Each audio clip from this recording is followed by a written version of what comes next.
So going back to pathways, what we've done at Del Mar is that we are championing that work with our grant that we recently got. This is almost 3 years ago, which I can't believe. It's called Project Senda. Senda in Spanish means path. But the acronym that we're using it for is Students Engaged in Direct Advising.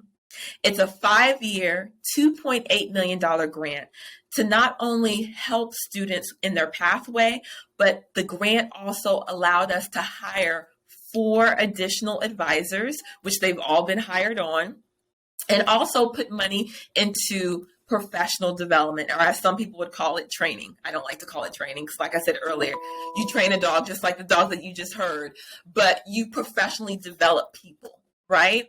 And so in that work, we wrote the grant. We go to conferences and talk about what we're going to implement using SMART measured goals.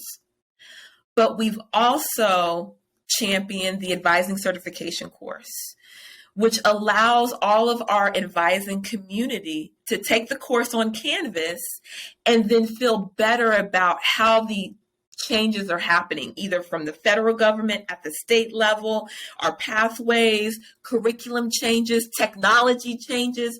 All of that is embedded in the course. And it's level 1 and level 2. And in level 1, we set the foundation. How has advising evolved over time? What is NACADA, the global academic advising community? What is student learning outcomes in advising, and what does that look like? What are our existing advising technology tools? What are the different advising approaches? Oh, there's appreciative advising by Dr. Jenny Bloom. Oh, there's strength-based advising. Oh, there's motivational interviewing. So exposing people to advising is a field of study. It's not you go through Burger King and you take your order and then you leave. No, there's theory, there's approaches, there's practices. And I believe that's the beauty of me in my doctoral program is I get to bring in those scholarly works from the NACADA Clearinghouse.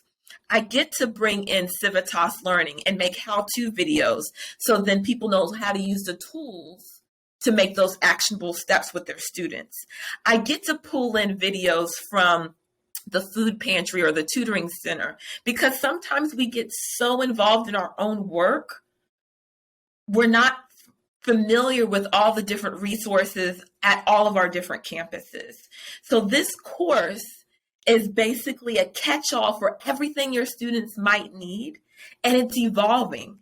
And then after every module, there's an assessment to see how have you retained that information. But also in the course, they have to do a mock advising session, which is great. It is so good. They have a rubric. They have to make the student feel welcome, get to know the student as a person, then talk about what are their plans, what are your outside of school commitments. Because faculty, they have that in their role, right? All faculty are assessed once a year and they have what's called observations in the classroom. But how often are people assessed on what is the observation in your advising practice? So we've embedded that in the course. And the beauty of this is what is the return on investment for the college is that people that are new to Del Mar College, they're taking this course and have a sturdy foundation on our approaches with our students at Del Mar College. But it also helps people feel more equipped. Nobody wants to be in front of a student and not understand how to use the tools or know where to send the students when they need help. So this gives that foundation of knowledge. And also the people that interact, the beauty of the grant is that they get paid for doing that. So that's an incentive.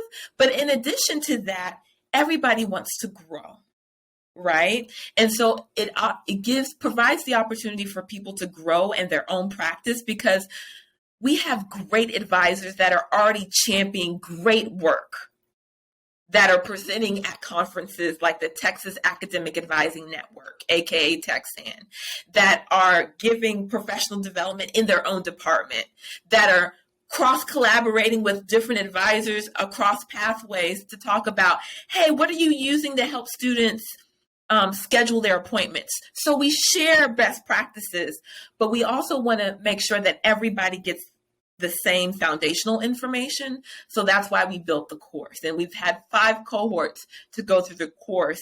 But it's great for us also as an institution to know that we're onboarding people and exposing them early on instead of, here's a student that's going to come in next week. Are you ready?